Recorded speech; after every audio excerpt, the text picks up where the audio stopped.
Hey guys, it's Theo. We live in a digital age in which many of us spend a significant part of our time on our computer or smartphone. Not getting lost in this virtual world is not always easy. As a result, many people have an inner longing to shift the focus back from the digital world to the here and now. This is something the philosophy of Ikigai can teach us. The philosophy comes from the islands of Okinawa in Japan, whose inhabitants are among the oldest people in the world. This phenomenon of relaxed, long life could be traced to the inner contentment of the mentality. With Ikigai, you should be able to find out what is really important to you, what makes you fulfilled and happy in your life. Ikigai is basically about giving us a reason to want to get up in the morning, to keep growing and learning, which also keeps the mind active. One translation of the word would be a reason for being. The concept revolves around finding out what makes life worth living. To put it simply, with Ikigai you should be able to find out which very personal reason makes it worth getting up in the morning and starting a new day. Finding out this individual meaning of life should be the key to a long and fulfilling life. Let's talk about the 4 realms of Ikigai. Of course, it's just a simple representation of a life-spanning philosophy, but the Ikigai model with its 4 areas and reference if you want to find your Ikigai. I'll show you what's important in each area and what question you could ask yourself to find out what your passion, mission, vocation and profession could be. Let's start with passion. Many dream of turning their passion into their profession. But what are you really burning for? What job are you really passionate about? To find out, you can ask yourself the following questions. First and most important, what do you love? Which hobby do you practice with enthusiasm? Where do you never get bored? What would you most likely do if money and commitments were no issue? What could you talk about for hours? What did you perhaps enjoy doing as a child? And have you stuck to it till this day? Mission.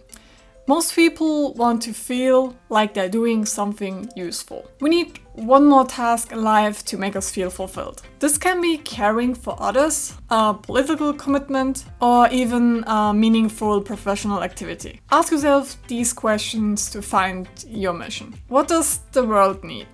What are your values and attitudes? What problems have you realized for a long time and would you like to solve them? What ideas come to your mind when you ponder those problems? And what would you like to change in the world? Vocation.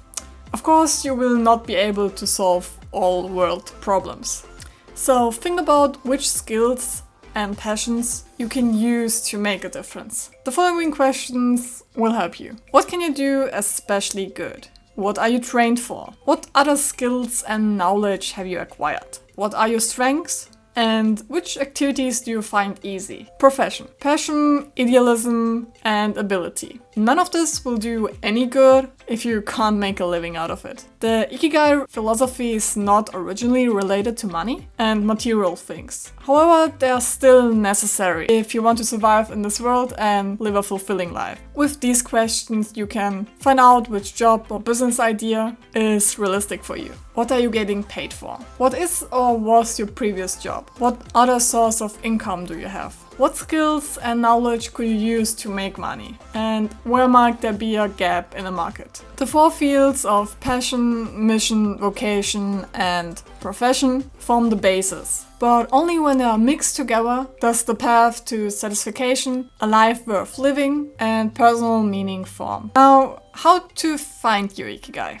Now, you won't find your Ikigai in one afternoon. This is a lifelong process, as individual Ikigai can also change over time. It is important that you first start to deal with the topic. Take some time, a notebook and a pen, and answer the questions above in as much detail as possible. Try answering them on different days and maybe every year, because depending on your mood and experience, those answers will change. Those answers can guide and accompany you on your journey to Ikigai. Stay tuned and keep looking at those questions if you can't answer them right away. Self-reflection and introspective are important tools for the Ikigai mindset. On the internet, you will find various guidelines, checklists, and questionnaires that will help you to get a grip with Ikigai even more intensively. There's also a ton of books, studies, and articles that you can read. In addition to the various personal areas of life, the Ikigai philosophy also gives you a few other basic guidelines. You can call up these from time to time, independently from your personal answers, and reflect on their implementation of your everyday life. Take time for your dreams and enjoy them. Always stay active. Take care of yourself.